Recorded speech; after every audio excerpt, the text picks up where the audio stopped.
And we think, oh, this is it. This is the end. And so at death we withdraw, say, no, not that, not yet, please.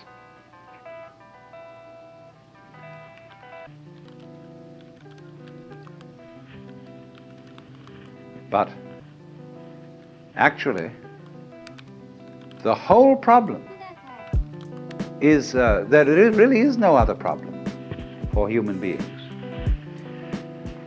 than to go over that waterfall when it comes. Just as you go over any other waterfall. Just as you go on from day to day. Just as you go to sleep at night. Be absolutely willing to die. Now, I'm not preaching. I'm not saying you ought to be willing to die and that you should muscle up your courage and somehow put on a good front when the terrible thing comes. That's not the idea at all. The point is that you can only die well if you understand this system of waves. If you understand that your disappearance as the form in which you think you are you, your disappearance as this particular organism, is simply seasonal. That you are just as much the dark space beyond death as you are the light interval called life. These are just two sides of you. Because you is the total wave. See, you can't have half a wave. Nobody ever saw waves which just had crests, no troughs. So you can't have half a human being who is born but doesn't die. Half a thing. That would be only half a thing. But the propagation of vibrations, and life is vibration, it simply goes on and on, but its cycles are long cycles and short cycles. Space, you see, is not just nothing. If I could magnify my hand to an enormous degree so that you could see all the molecules in it, I don't know how far apart they would be, but it seems to me they would be something like tennis balls in a very, very large space. And you look, when I move my hand like this, and say, for God's sake, look at all those tennis balls. They're all going together. Crazy. And there are no strings tying them together. Isn't that queer? No, but there's space going with them. And space is a function of, or it's an inseparable aspect of, whatever solids are in the space. That is the clue, probably, to what we mean by gravity. We don't know yet. So in the same way, when those marvelous sandpipers come around here, the little ones, while they're in the air flying, they have one mind. They move all together. When they alight on the mud, they become individuals and they go picking around for worms or something. But one click of the fingers and all those things are going zip into the air. They don't seem to have a leader because they don't follow when they turn. They all turn together and go off in another direction. Amazing. But they're like the molecules in my hand. So then you see, here's the principle. When you don't resist change, I mean over-resist. I don't mean being flabby. When you don't resist change, you see that the changing world, which disappears like smoke, is no different from the nirvana world. Nirvana, as I said, means breathe out. Let go of the breath. So in the same way, don't resist change. It's all the same principle. So the Bodhisattva saves all beings, not by preaching sermons to them, but by showing them that they are delivered, they are liberated by the very fact of not being able to stop changing. You can't hang on to yourself. You don't have to try not to hang on to yourself. It can't be done. And that is salvation. Memento mori, be mindful of death. Gurdjieff says in one of his books that the most important thing for anyone to realize is that you and every person you see will soon be dead. See, it sounds so gloomy to us, because we have devised a culture fundamentally resisting death. I love the story of a conversation at an English country house at a dinner party, where the hostess started up the question of death and asked the various guests what they thought was going to happen to them when they die. And some thought about reincarnation, and others thought about various kinds of different planes of being, and others thought they were going to be annihilated. But none of the guests had answered except Sir Roderick, who was a kind of a military type, but a very devout pillar of the Church of England.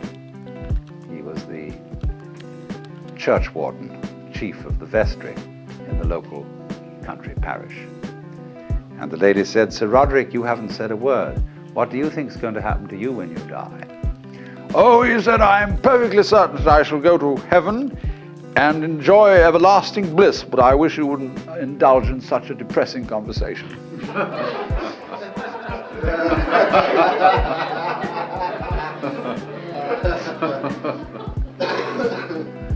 That's true, isn't it?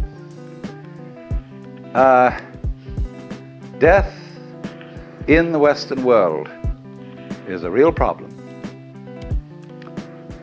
We hush it up. We pretend it hasn't happened. Our morticians, who are very smart commercial operators, know exactly what's expected of them. And they make death just awful by pretending it doesn't happen. See what happens. You go to a hospital and you're at the end. You've got terminal cancer. And all your friends come around and they wear false smiles and they say, "Cheer up, you'll be all right. In a few days from now, you'll be back home and we'll go out for a picnic again." The doctors have their bedside man. You see, a doctor is absolutely helpless with a terminal case, because a doctor is, by social definition, a healer. And he's not allowed to help you die. He's out of role. Even though, I mean, he may sneak behind the rules and do it, but he's definitely, he's got to heal you. So he's going to keep you indefinitely on the end of tubes and all kinds of things.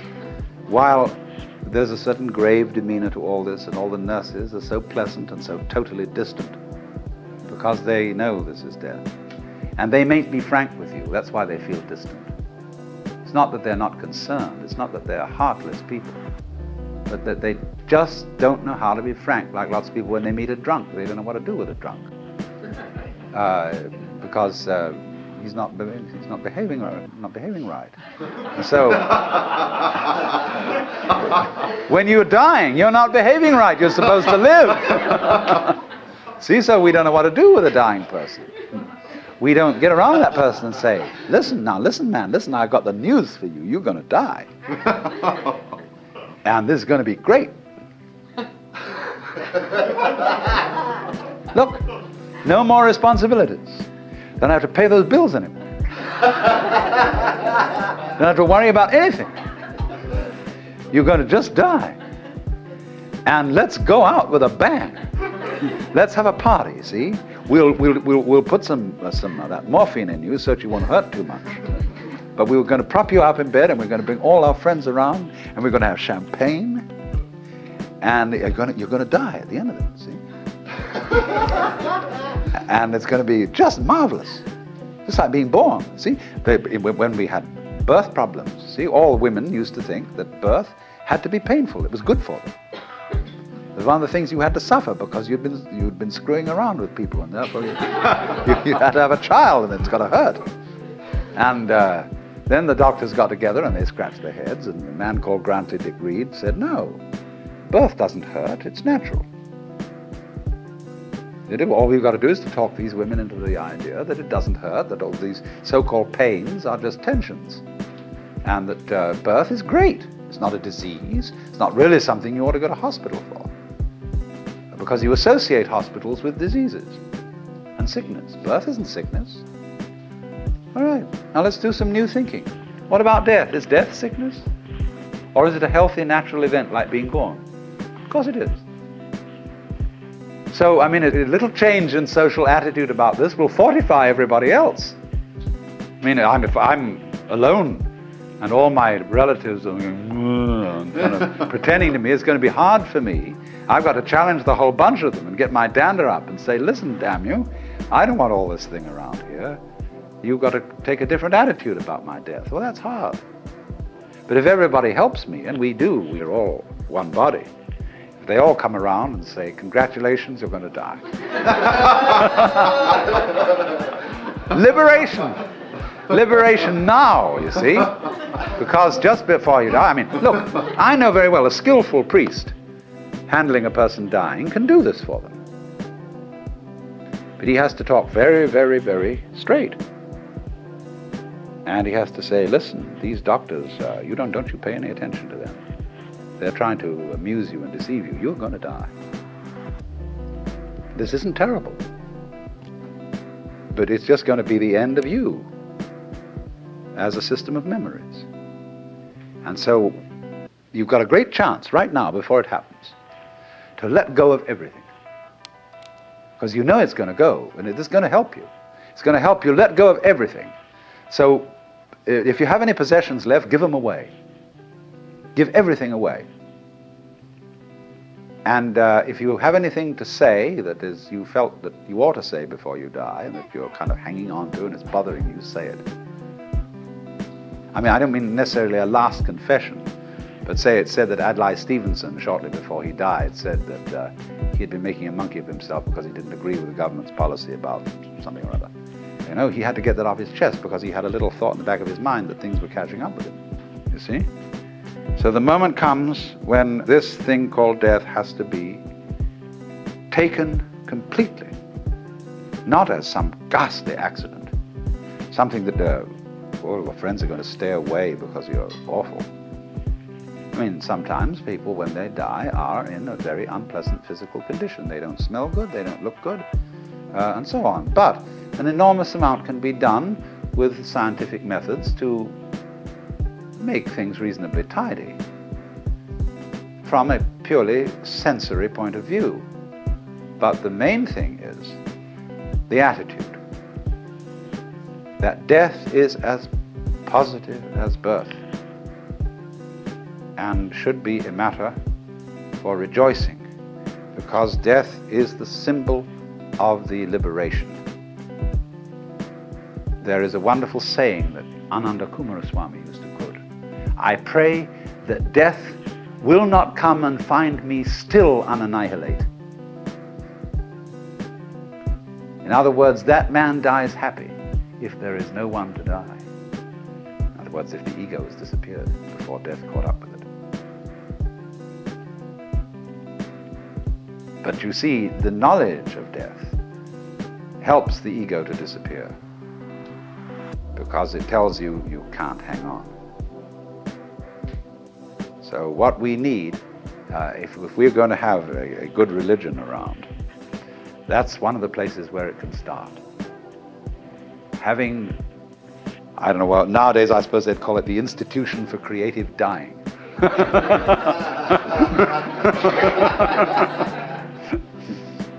But something like that. And you can have one department where you can have champagne cocktail party to die with, another department where you can have glorious religious rituals and priests and things like that, another department where you can have psychedelic drugs, another department where you can have special kinds of music, anything, you know. All these arrangements will be provided for in a hospital for delightful dying. But that's the thing, to go out with a bang instead of a whimper.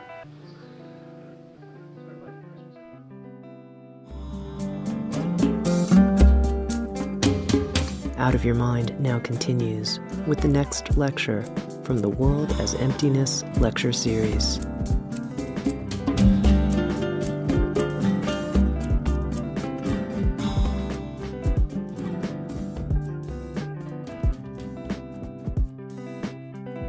I was talking a great deal yesterday afternoon about the Buddhist attitude to change, to death, to the transience of the world, and was showing that preachers of all kinds stir people up in the beginning by alarming them about change. That's like somebody, you know, actually raising an alarm, just in the same way as if I want to pay you a visit, I ring the doorbell. And then we can come in and I don't need to raise an alarm anymore. So in the same way, it sounds terrible, you see, that everything is going to die and pass away, and here you are, thinking that happiness, sanity, and security consist in clinging on to things which can't be clung to, and in any case there isn't anybody to cling to them. And the whole thing is a weaving of smoke. So that's the initial standpoint. But as soon as you really discover this and you stop clinging to change, then everything is quite different. It becomes amazing. And not only do all your senses become more wide awake, not only do you feel almost that you're walking on air, but you see finally that there is no duality, no difference between the ordinary world and the nirvana world. They're the same world, but what makes the difference is the point of view. And of course, if you keep identifying yourself with some sort of stable entity that sits and watches the world go by, you don't acknowledge your union, your inseparability from everything else that there is. You go by with all the rest of the things, but if you insist on trying to take a permanent stand, on trying to be a permanent witness of the flux, then it grates against you, and you feel very uncomfortable. But it is a fundamental feeling in most of us that we are such witnesses. We feel that behind the stream of our thoughts, of our feelings and our experiences, there is something which is the thinker, the feeler, and the experiencer. Not recognizing that that is itself a thought, feeling, or experience, and it belongs within and not outside the changing panorama of experience. It's what you call a cue signal. In other words, when you telephone and your telephone conversation is being tape recorded, it's the law that there shall be a beep every so many seconds. And that beep cues you in to the fact that this conversation is recorded. So in a very similar way, in our everyday experience, there's a beep which tells us this is a continuous experience, which is mine. Beep. In the same way, for example, it is a cue signal when a composer arranges some music and he keeps in it a recurrent theme, but he makes many variations on it.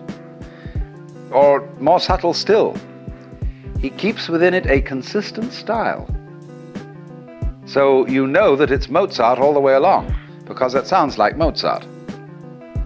But there isn't, as it were, a constant noise going all the way through to tell you it's continuous, although in Hindu music they do have something called the drone. There is behind all the drums and every kind of singing something that goes,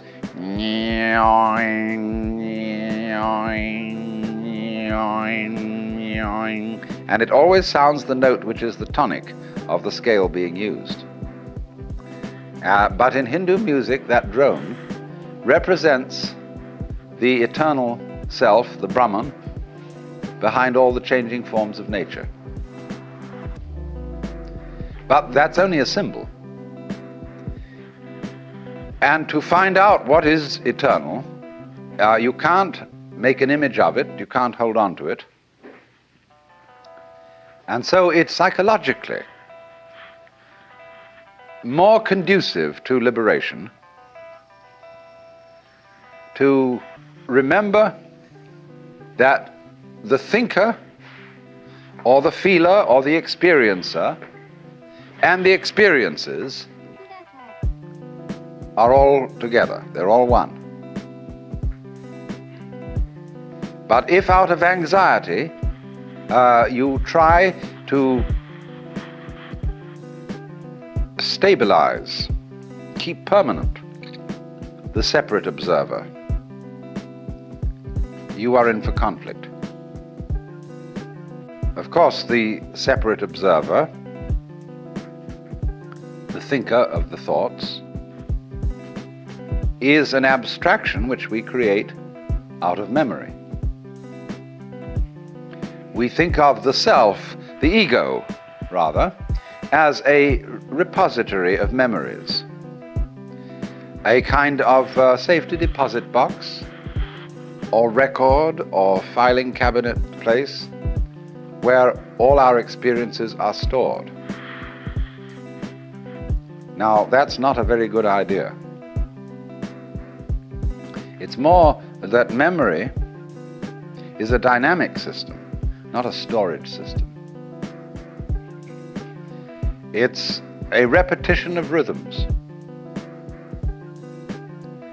And these rhythms are all part and parcel of the ongoing flow of present experience. In other words, first of all, how do you distinguish between something known now and a memory? Actually, you don't know anything at all until you remember it. Because if something happens that is purely instantaneous, if a light flashes, or to be more accurate, if there is a flash lasting only 1/1,000,000th of a second, you probably wouldn't really experience it, because it wouldn't give you enough time to remember it.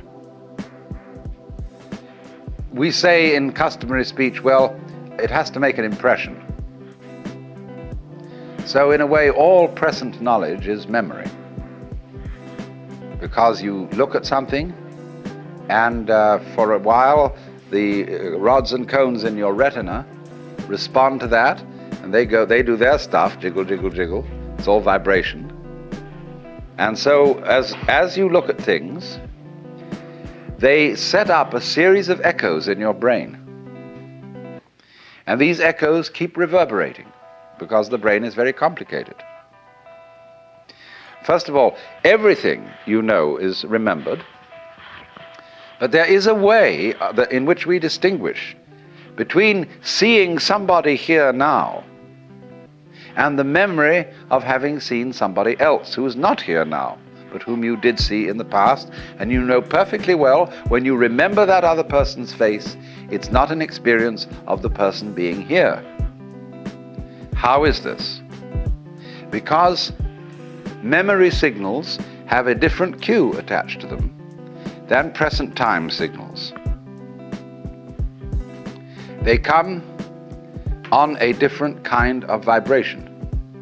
Sometimes, however, the wiring gets mixed up and present experiences come to us with a memory cue attached to them. And then we have what is called a déjà vu experience. We are quite sure we've experienced this thing before. But the problem that we don't see, don't ordinarily recognize, is that although memory is a series of signals with a special kind of cue attached to them so that we don't confuse them with present experience, they are actually all part of the same thing as present experience. They are all part of this constantly flowing life process, and there is no separate witness standing aside from the process, watching it go by. You're all involved in it. Now, accepting that, you see, going with that, although at first it sounds like the knell of doom, is if you don't clutch it anymore. Splendid. That's why I said that death should be an occasion for a great celebration, that people should say, happy death to you, and always surround death with joyous rites, because this is the opportunity for the greatest of all experiences, when you can finally let go because you know there's nothing else to do. There was a kamikaze pilot who escaped because his plane that he was flying at an American aircraft carrier went wrong, and he landed in the water instead of hitting the plane, so he survived. But he said afterwards that he had the most extraordinary state of exaltation. It wasn't a kind of patriotic ecstasy, but the very thought that in a moment he would cease to exist, that he would just be gone, for some mysterious reason that he couldn't understand, made him feel absolutely like a god. Well then, in Buddhist philosophy, this a sort of annihilation of oneself, this acceptance of change, is the doctrine of the world as the void. This doctrine did not emerge very clearly, very prominently in Buddhism until quite a while after Gautama the Buddha had lived. We begin to find this, though, becoming prominent about the year 100 BC. And by 200 AD, it had reached its peak. And it was developed by the Mahayana Buddhists. And it is the doctrine of a whole class of literature which goes by this complex name, Prajnaparamita. Now, prajna means wisdom. Paramita, for crossing over, for going beyond. There is a small Prajnaparamita Sutra, a big Prajnaparamita Sutra, and then there's a little short summary of the whole thing called the Hridaya, or Heart Sutra. And that is recited by Buddhists all over Northern Asia, Tibet, China, and Japan. And it contains the saying, that which is void is precisely the world of form, that which is form is precisely the void. Form is emptiness, emptiness is form, so on. And it elaborates on this theme. It's very short, but it's always chanted at important Buddhist ceremonies. And so it is supposed by scholars of all kinds who have a missionary background that the Buddhists are nihilists, that they teach that the world is really nothing, there isn't anything, and that there seems to be something is purely an illusion. But of course this philosophy is much more subtle than that. The main person who was responsible for developing and maturing this philosophy was Nagarjuna. And he lived about 200 AD. One of the most astonishing minds that the human race has ever produced.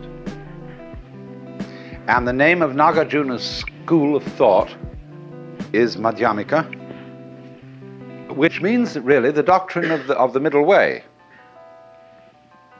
But it's sometimes also called the doctrine of emptiness, or Shunyavada, from the basic word shunya, or sometimes shunya has ta added on the end, and that ta means ness, emptiness.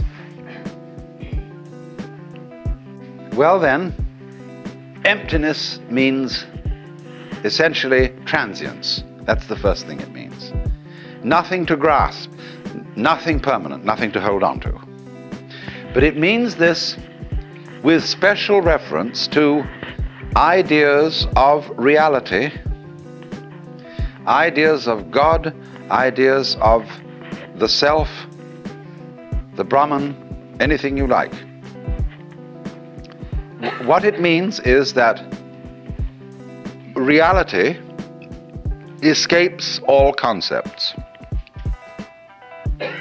If you say there is a God, that's a concept. If you say there is no God, that's a concept. And Nagarjuna is saying that always your concepts will prove to be attempts to catch water in a sieve or wrap it up in a parcel. So he invented a method of teaching Buddhism which was an extension of the dialectic method that the Buddha himself first used, and this became the great way of studying, especially at the University of Nalanda, which has been re-established in modern times, but of course it was destroyed by the Muslims when they invaded India. The University of Nalanda, where the dialectic method of enlightenment was taught. The dialectic method is perfectly simple. It can be done with an individual student and a teacher, or with a group of students and a teacher. And you would be amazed how effective it is when it involves precious little more than discussion.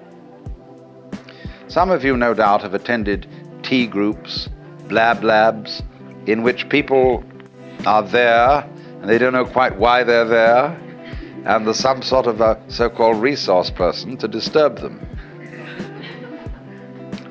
And after a while they get the most incredible emotions, and somebody tries to dominate the discussion of the group, say, and then the group kind of goes into the question of why he's trying to dominate it, and so on and so forth. Well, these were the original blab labs. And they have been repeated in modern times with the most startling effects.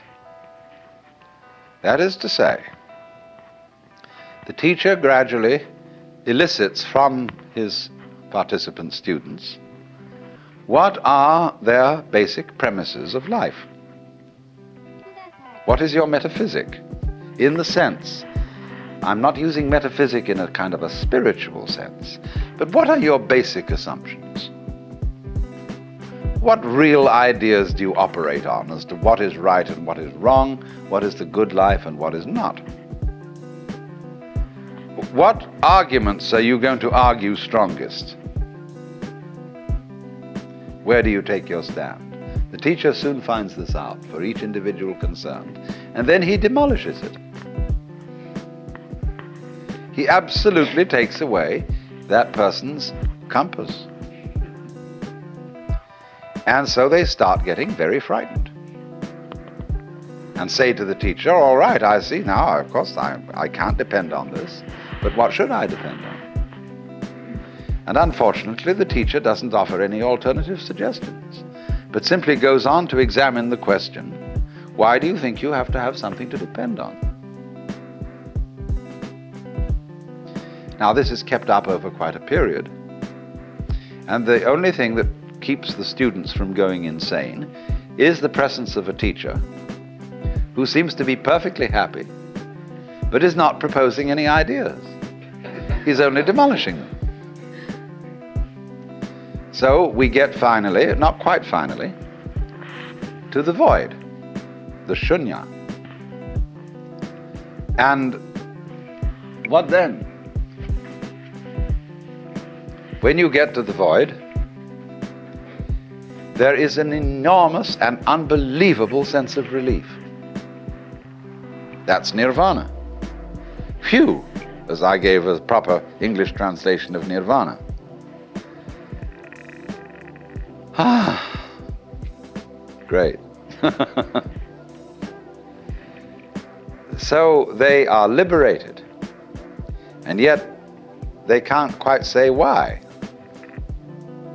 or what it is that they found out. So they call it the void. But Nagarjuna went on to say, you mustn't cling to the void. You have to void the void. And so the void of non-void is the great state, as it were, of Nagarjuna's Buddhism. But you must remember that all that has been voided, all that has been denied, are those concepts in which one has hitherto attempted to pin down what is real. In Zen Buddhist texts they say, you cannot nail a peg into the sky.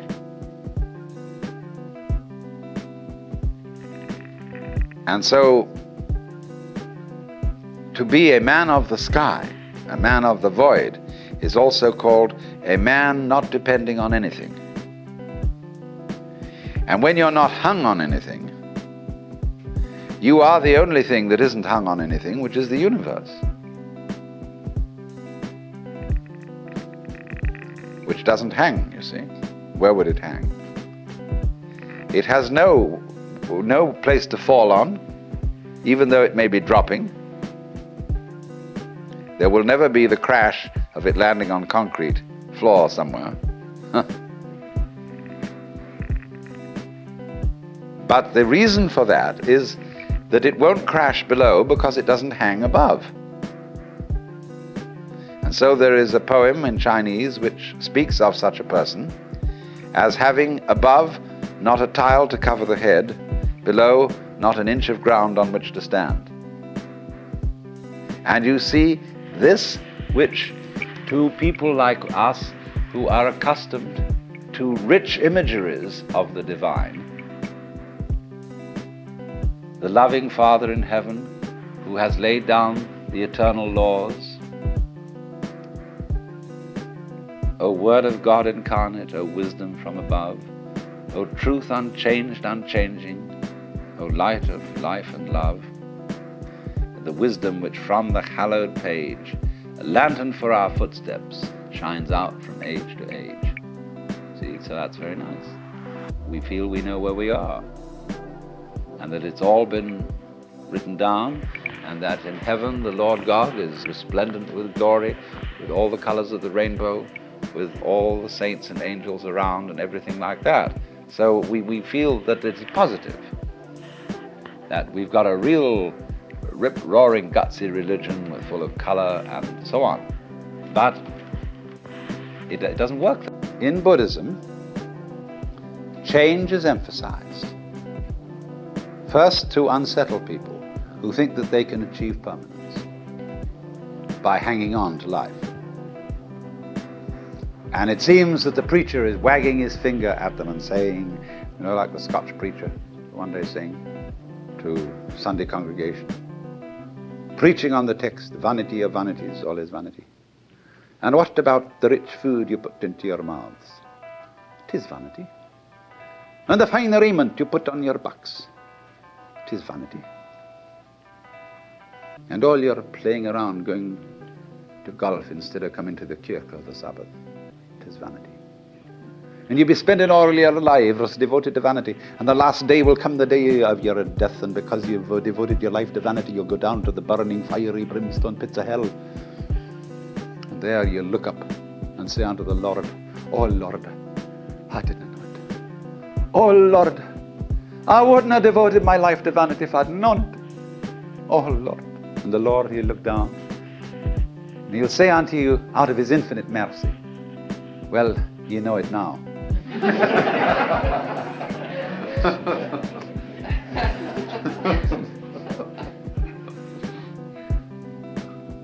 So all the preachers together, you should say, don't cling to this thing. So then, as a result of that,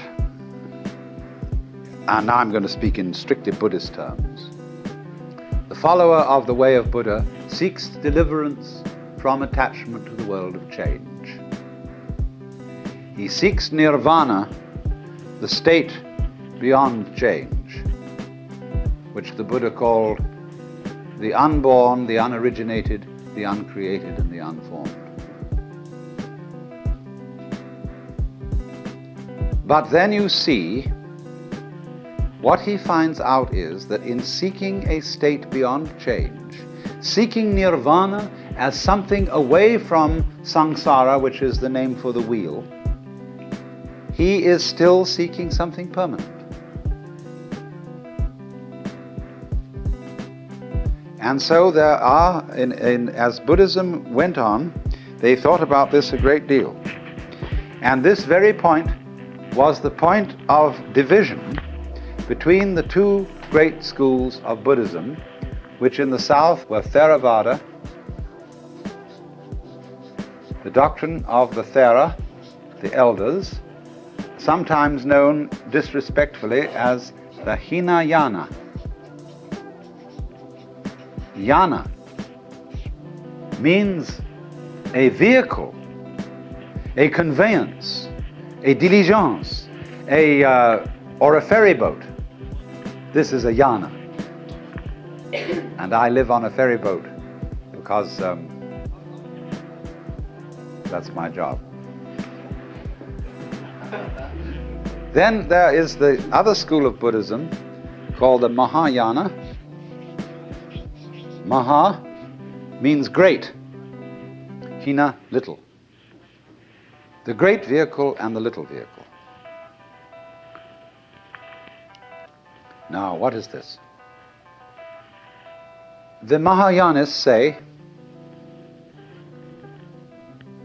your little vehicle just gets a few people who are very, very tough ascetics and takes them across the other shore to nirvana. But the great vehicle shows people that nirvana is not different from ordinary life.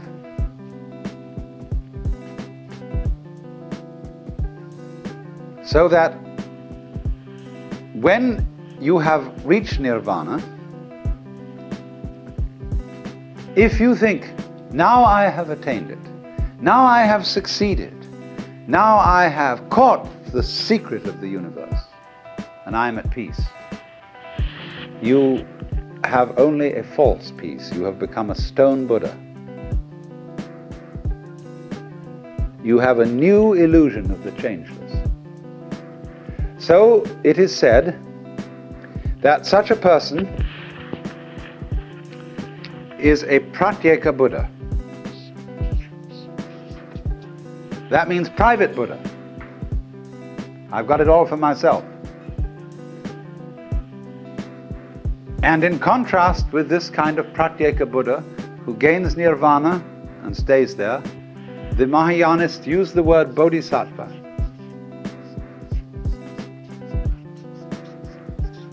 Sattva means essential principle, bodhi, awakening. a person whose essential being is awakened. The word used to mean junior Buddha, someone on the way to becoming a Buddha.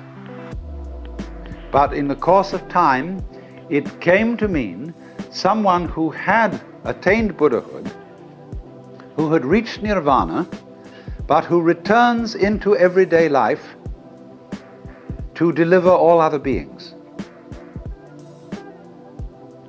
This is the popular idea of a bodhisattva, a savior. And so in the popular Buddhism of Tibet and China and Japan, people worship the bodhisattvas, the great bodhisattvas, as saviors. Say the hermaphroditic Kuan Yin. People love Kuan Yin because she, he, could be a Buddha, but has come back into the world to save all beings. The Japanese call he, she, Kannon.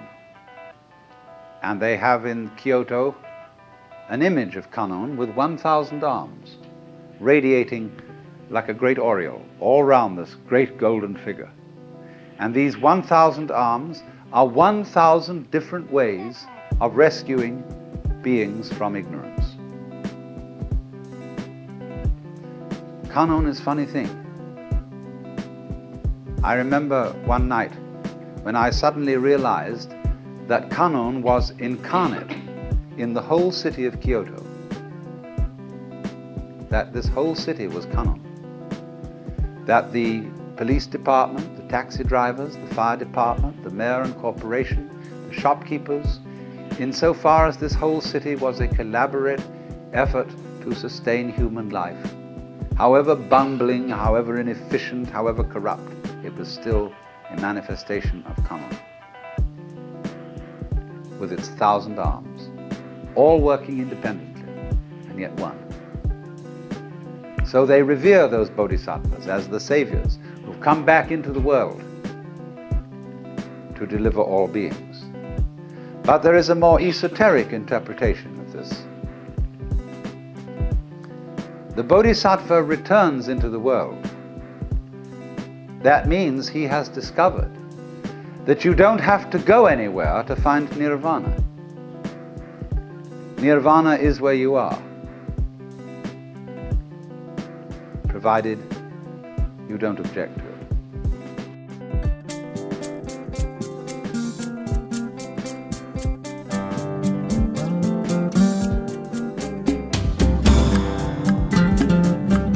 Sounds True presents Out of Your Mind, essential listening from the Alan Watts audio archives. Session 12, The World as Emptiness, Part 2 with Alan Watts.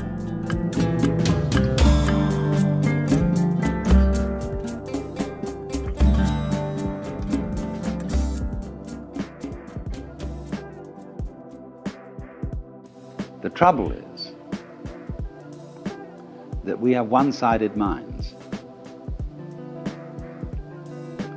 And we notice the wave of life when it is at its peak or crest. We don't notice it when it's at the trough, not in the ordinary way. It's the peaks that count. Take a buzzsaw. What seems important to us is the tips of the teeth. They seem to do the cutting, not the valleys between the teeth. But do you see, you couldn't have tips of teeth without valleys between them. Therefore the saw wouldn't cut without both tips and V-shaped valleys. But we ignore that. We don't notice the valleys so much as we notice the mountains. Valleys point down, mountains point up. And we prefer things that point up because up is good and down is bad. But seriously, we don't praise the peaks for being high and blame the valleys for being low. But it is so, you see, that we ignore the valley aspect of things. And so all wisdom begins by emphasizing the valley aspect as distinct from the peak aspect. We pay plenty of attention to the peak aspect. That's what captures our attention. But we somehow screen out the valley aspect. But that makes us very uncomfortable. It seems that we want and get pleasure from looking at the peaks, but actually this denies our pleasure, because secretly we know that every peak is followed by a valley, the valley of the shadow of death. And we are always afraid, because we are not used to looking at valleys, because we are not used to living with them. They represent to us a strange and threatening unknown. Maybe, we are afraid, the principle of the valley will conquer, and the peaks will be overwhelmed. Maybe death is stronger than life, because life always seems to require an effort. Death is something into which you slide effortlessly. Maybe nothing will overcome something in the end. Wouldn't that be awful? And so we resist change, ignorant of the fact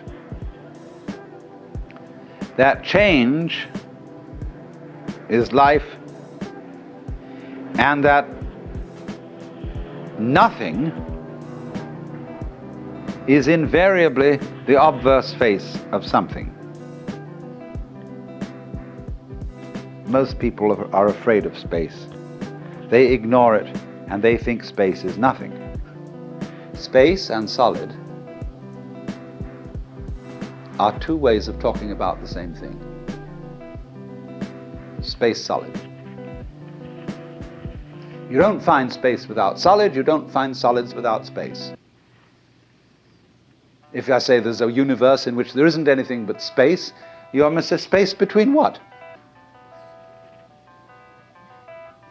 Space is relationship. And it always goes together with solid, like back goes with front. But the divisive mind ignores space. And it thinks that it's the solids that do the whole job, that they're the only thing that's real. That is, to put it in other words, conscious attention ignores intervals because it thinks they're unimportant. Let's consider music. When you hear music, what you really hear when you hear melody is the interval between one tone and another.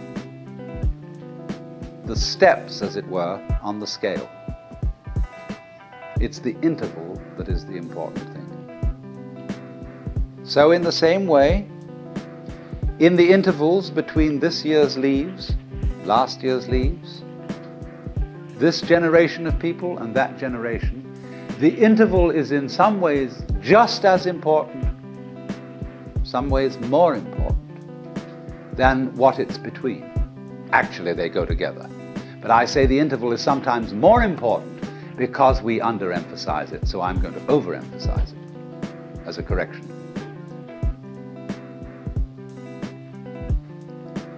So space, night, death, darkness, not being there, is an essential component of being there.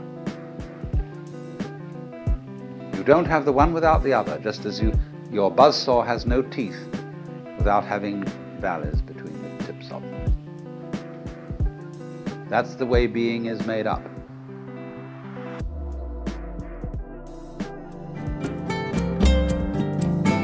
This concludes Session 11 of Out of Your Mind, Essential Listening from the Alan Watts Audio Archives.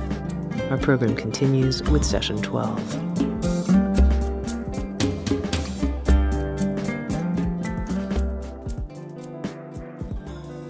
So we are living, as it were, on many, many levels of rhythm.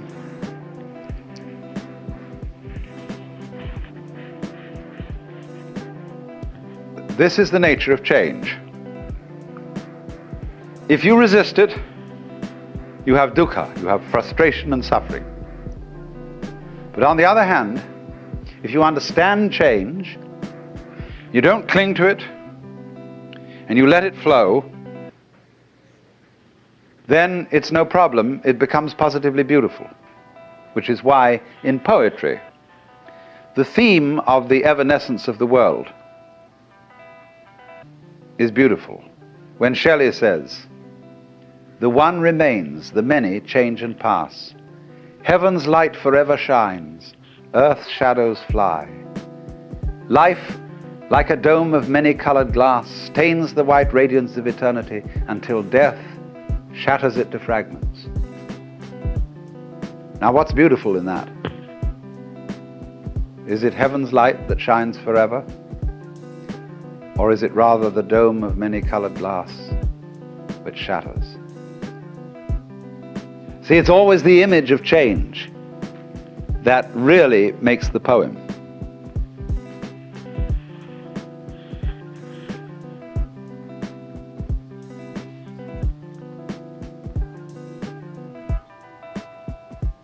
Tomorrow and tomorrow and tomorrow creeps on life's petty pace from day to day.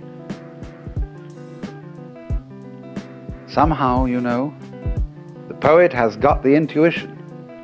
The fact that things are always running out, that things are always disappearing, has some hidden marvel in it.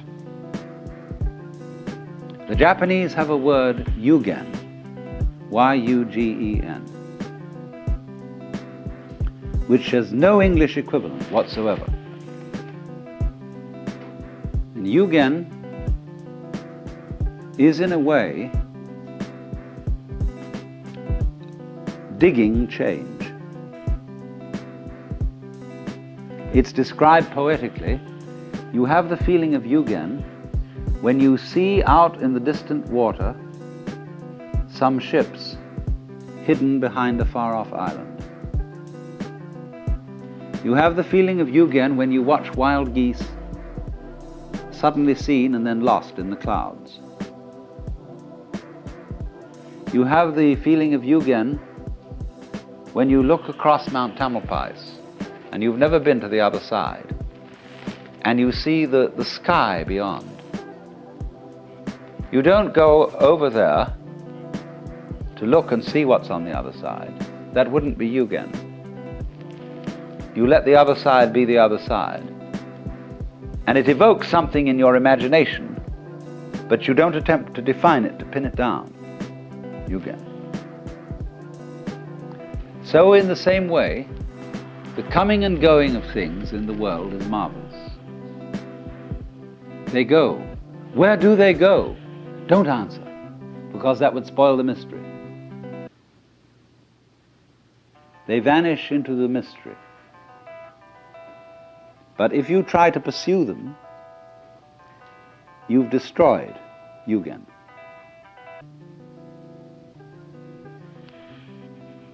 It's a very curious thing, but that idea of yugen, which in Chinese characters means, as it were, a kind of the deep mystery of the valley.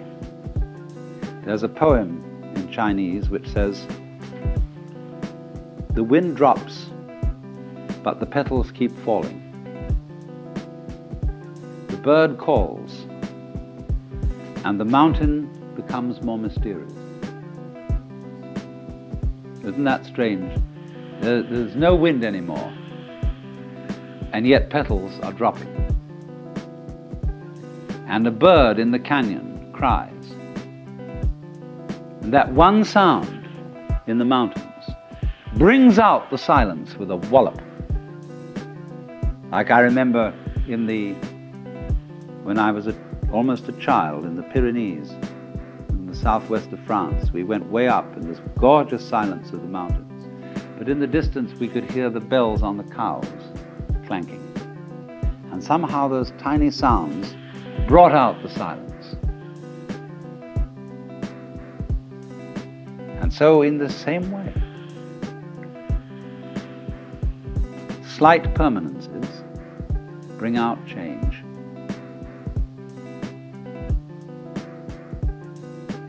And they give you this very strange sense. Yugen, the mystery of change. You know, in Eliot's poem, The Four Quartets, where he says, the dark, dark, dark, they all go into the dark. Distinguished families, members of the book of the director of directors, everybody, they all go into the dark.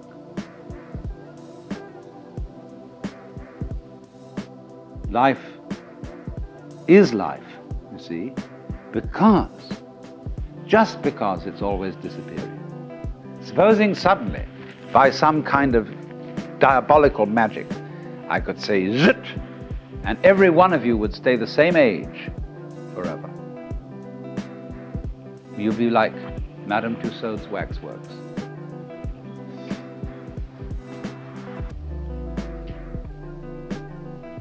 You'd be awful. In 1,000 years from now, what beautiful hags you would be.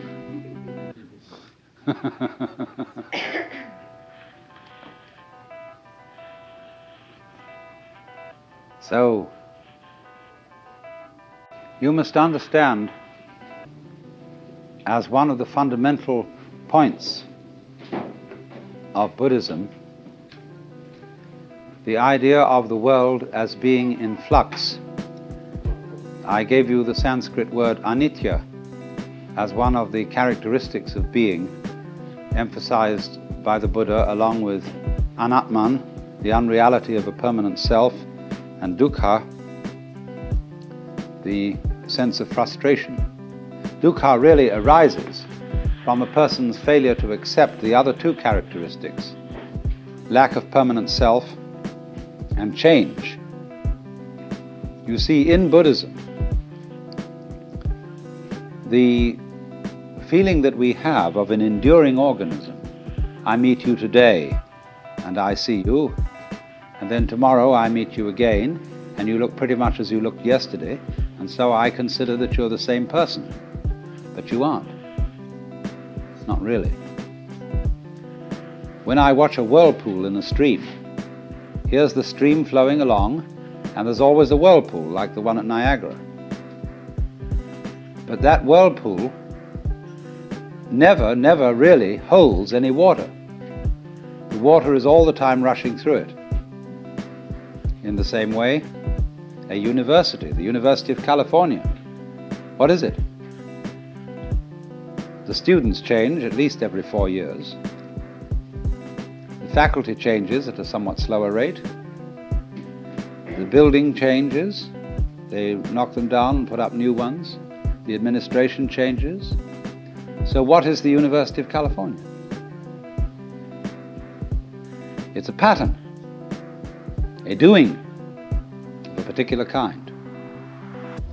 And so in just precisely that way, every one of us is a whirlpool in the tide of existence. And we are in every cell in our body, every molecule, every atom is in constant flux, and nothing can be pinned down. You know, you can put bands on pigeons or migrating birds and identify them and follow them and find out where they go. But you can't tag atoms, much less electrons. They have a curious way of appearing and disappearing. And one of the great puzzles is, in physics, what are electrons doing when we're not looking at them? Because our observation of them has to modify their behavior. We can't see an electron without putting it in an experimental situation where our examination of it in some way changes it. What we would like to know is what it's doing when we're not looking at it. Does the light in the refrigerator really go off when we close the door? But this is fundamental, you see, to Buddhistic philosophy. the philosophy of change. From one point of view, change is just too bad. Everything flows away. And there's a kind of sadness in that, a kind of nostalgia, and there may be even a rage. Go not gently into that good night, but rage, rage at the dying of the light. But there's something curious. There can be a very fundamental change in one's attitude to the question of the world as fading. On the one hand, resentment, and on the other, delight. If you resist change, of course you must to some extent.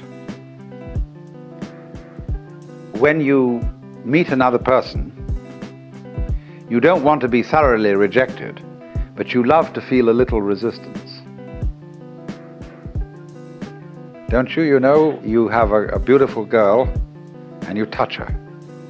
You don't want her to go blah. But so round, so firm, so fully packed. A little bit of resistance, you see, is great. So there must always be resistance in change, otherwise there couldn't be even change. There'd just be the world would go, and that'd be the end of it. But because there's always some resistance to change, there is a wonderful manifestation of form. There is a dance of life. But the human mind, as distinct from most animal minds, is terribly aware of time. And so we think a great deal about the future. And we know that every visible form is going to disappear and be replaced by so-called others. Are these others others? Or are they the same forms returning? Of course, that's a great puzzle. Are next year's leaves that come from a tree going to be the same as this year's leaves? What do you mean by the same? They'll be the same shape, they'll have the same botanical characteristics, but you'll be able to pick up a shriveled leaf from last autumn and say, look at the difference. This is last year's leaf, this is this year's leaf. And in that sense, they're not the same. What happens when any great musician plays a certain piece of music? He plays it today, and then he plays it again tomorrow. Is it the same piece of music, or is it another? In the Pali language, they say, na cha so, na cha anno, which means not the same, and yet not another. So, in this way, the Buddhist is able to speak of reincarnation of beings without having to believe in some kind of soul entity that is reincarnated, some kind of Atman, some kind of fixed self, ego principle, soul principle that moves from one life to another. And this is as true in our lives as they go on now from moment to moment as it would be true of our lives as they appear and reappear again over millions of years. It doesn't make the slightest difference, except that there are long intervals and short intervals, high vibrations and low vibrations. When you hear a high sound, high note in the musical scale, You can't see any holes in it. It's going too fast. And it sounds completely continuous. But when you get the lowest audible notes that one can hear on an organ, you feel the shaking. You feel the vibration. You hear that music going dun dun dun dun dun dun dun dun dun dun dun on and off. So in the same way, as we live now from day to day, we experience ourselves living at a high rate of vibration, and we appear to be continuous, although there is the rhythm of waking and sleeping. But the rhythm that runs from generation to generation and from life to life is much slower, and so we notice the gaps. We don't notice the gaps when the rhythm is fast. The next thing that comes up, the second of the Noble Truths, is about the cause of suffering. And this in Sanskrit is called Trishna.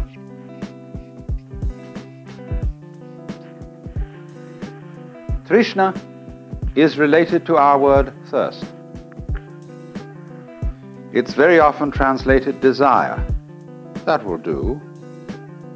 Better perhaps is craving, clinging, grasping, or even, to use our modern psychological word, blocking.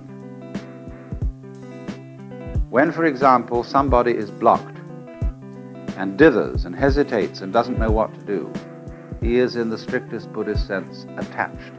He's stuck. But a Buddha can't be stuck. He cannot be phased. He always flows, just as water always flows, even if you dam it. The river just keeps on getting higher and higher and higher until it flows over the dam. It's unstoppable. Now, Buddha said then, dukkha comes from Trishna. You all suffer because you cling to the world. And you don't recognize that the world is anicca and anatma. So then, try, if you can, not to grasp. Well, do you see that that immediately poses a problem? Because the student who has started off this dialogue with the Buddha then makes various efforts to give up desire, upon which he very rapidly discovers that he is desiring not to desire. And he takes that back to the teacher, who says, well, well, well. He said, of course, you are desiring not to desire, and that's, of course, excessive. All I want you to do is to give up desiring as much as you can. Don't want to go beyond the point of which you're capable. And for this reason, Buddhism is called the middle way. Not only is it the middle way between the extremes of ascetic discipline and pleasure-seeking, but it's also the middle way in a very subtle sense. Yes, don't desire to give up more desire than you can. And if you find that a problem, don't desire to be successful in giving up more desire than you can. You see what's happening? At every time he's returned to the middle way, he is moved out of an extreme situation. Now then, we'll go on. We'll cut out what happens in the pursuit of